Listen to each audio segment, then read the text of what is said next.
भारत के सहित जो भी देश बदतमीज करने की कोशिश करेगा, यानी कि भारत को कोई डराने के लिए कोशिश करेगा, उसी समय जो अर्जुन थे महाभारत के समय पर वो उसको तबाह कर देंगे। उसके साथ भारत में केवल और केवल हिंदू लोग ही रह जाएंगे, बाकी कौन से भी धर्म जो है भारत में बिल्कुल नहीं रह पाएगा। उसके साथ सबसे पहले जो वेस्ट बंगाल यानी कि जिसको पश्चिमी बंग और जिसको कोलकाता भी बोला जाता है, सबसे पहले भारत का अंदर वही राज्य जो है वो सबसे पहले नष्ट हो जाएगा। उसके साथ भारत में जितने भी सारे धर्म को वर्तमान समय में आप देख रहे हैं, जैन बोलो, ख्रिस्ट धर्म बोलो, बौद्ध धर्म बोलो, ये सब कुछ धर्म गायब हो जाएगा। ये सारे बातों को मैं जो आप तक पहुंचाने की कोशिश कर रहा हूँ, इस बात को थोड़ा गौर से समझने की कोशिश कीजिए, क्योंकि मीन शनि युग जो बनना है वो खूब जल्द हम लोग सामना करने वाला है और ठीक उसी समय में ये सारे घटनाक्रम घटित होने वाली है। इसी बात को महापुरुष ने 600 साल पहले हम तक पहुंचाने की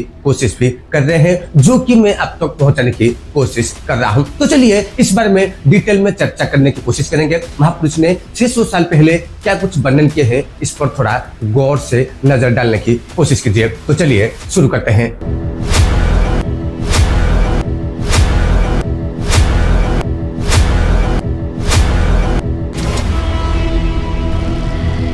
नमस्कार, जय जगन्नाथ। भविष्य मालिका का और एक इम्पोर्टेंट जानकारी लेकर मैं वीरेंद्र नायक जगन्नाथ धाम पुरी से आप लोगों तक पहुंचने की कोशिश कर रहा हूं। भविष्य मालिका में 600 साल पहले महापुरुष ने जितनी भी सारी भविष्यवाणी की रखी है वो हमारे आंखों के सामने वर्तमान के समय पर एक एक करके सत्य में रूपांतरित हो रही है। सुनने में ये सारी बातें एक कहानी जैसा लग रहा है निश्चित रूप से, जैसे कि एक भी इंसान बच नहीं पाएगा। इससे बहुत सारे घटनाक्रम महापुरुष ने वर्णन किए हैं जो कि एक इंसान बिल्कुल भी यकीन नहीं कर पाएगा, लेकिन वास्तव में इसको थोड़ा गौर से समझने की कोशिश कीजिए। महापुरुष ने जो जो बात को वर्णन पहले भी कर चुके हैं वो ऑलरेडी सत्य में रूपांतरित हो चुका है और जो कि आगे घटने वाला है इस बारे में हम एक गंभीर चर्चा करने की कोशिश करेंगे। तो महापुरुष इधर वर्णन करते हैं कि मैं जो अर्जुन का बात आपको बोल रहा था, महापुरुष उसी बात को इधर ही वर्णन कर रहे हैं। अर्जुन एक सରରେ गोरा सैन्य को मारी तत्परे लो जाई फूलो जानिबो सेमायार, यानी कि जबकि भारत का सहित कोई भी देश युद्ध करने की कोशिश करेगा तो सबसे पहले उसको अर्जुन का सामना करना पड़ेगा, जो कि महापुरुष ने इधर इस बात को वर्णन भी कर रखे हैं। यानी कि यहाँ पर एक और संकेत भी महापुरुष दे रहे हैं कि निश्चित रूप से कोई ना कोई अलग देश भारत को आक्रमण करेगा और अर्जुन का जो बाण होगा वो देश को नष्ट कर लेगा। लेकिन महापुरुष यह भी इधर वर्णन कर रहे हैं कि इसको कोई भी जान नहीं पाएगा, ये सब कुछ माया में होने वाला है। तो उसके बाद महापुरुष ये भी वर्णन करते हैं कि भारत विजाति गण नर हिबे के ही गोटी जानलो जाई फूलो सरबे हेबे निधन, यानी कि भारत वर्ष में अन्य जाति का लोग, अन्य धर्म का लोग भारत वर्ष में रहते हैं। हम तो वर्तमान के समय पर भारत को सर्वधर्म बोलते हैं, यानी कि हर एक धर्म का इंसान भारत में रह सकता है। लेकिन महापुरुष इसी बात को इधर खंडन भी कर रहे हैं। भारत में एक भारत का इंसान व्यतीत कोई भी रह नहीं पाएगा, यानी कि विदेश से बोलो या अन्य धर्म से बोलो, अन्य संप्रदाय से बोलो, जैसे कि बहुत सारे बांग्लादेशी भी इधर घुस चुके हैं, ऐसे ही बहुत सारे लोग हैं, लेकिन वो सब एक एक करके निधन हो जाएंगे, यानी कि वो सब एक एक करके मारे जाएंगे और उसके साथ ऐसे भी बहुत सारे लोग होंगे जो कि इसके भय से भी भाग जाएंगे। इसी बात को महापुरुष इधर वर्णन कर रहे हैं। उसके बाद और एक इम्पोर्टेंट चीज को महापुरुष इधर वर्णन कर रहे हैं, इसी बात को आप थोड़ा गौर से समझने की कोशिश कीजिए।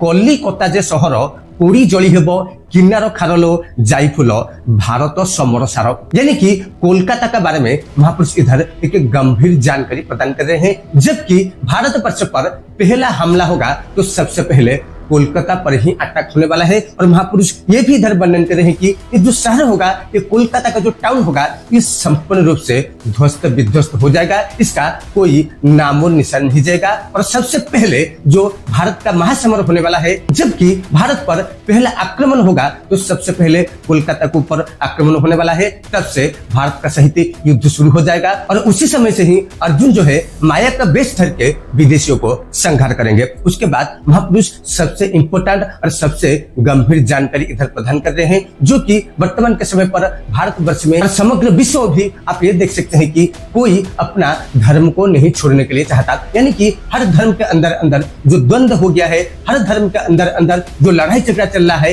ये बिल्कुल भी खत्म होने वाली है। सिर्फ एक ही धर्म यानी कि हिंदू धर्म ही बच जाएगा, जिसको महापुरुष ने 600 साल पहले हम तक पहुंचाने की कोशिश भी कर रखे हैं। महापुरुष इधर वर्णन करते हैं कि निराकार कर्म धर्म ग्रीस इस्लाम बौद्ध जैनलो जाइफुलो आबर अलेख धर्म। ग्रीस का जो धर्म है इधर महापुरुष वर्णन कर रहे हैं, इस्लामिक धर्म, बौद्ध धर्म और जैन धर्म, ये सब धर्म का अंत हो जाएगा। उसके बाद महापुरुष ये वर्णन करते हैं कि सौरभ्य परिवे भाजी, यानी कि ये सारे जो धर्म अभी उठ रहे हैं ये सब कुछ बर्बाद हो जाएंगे। दंभ गर्भतांको जीवटी हजिलो जाइफुलो शून्यवादी शून्य हेबे गुंजी, यानी कि ये जो सारे धर्म के बारे में महापुरुष इधर वर्णन करने की कोशिश कर रहे हैं, ये सारे धर्म संपूर्ण रूप से लुप्त हो जाएंगे। इसी सारे धर्म का कोई भी नामो निशान नहीं रह जाएगा, सिर्फ और सिर्फ हिंदू सत्य और सनातन धर्म ही रह जाएगा। महापुरुष इसी बात को भी इधर वर्णन कर रहे हैं कि शून्य धर्म जो है, शून्य धर्म क्या है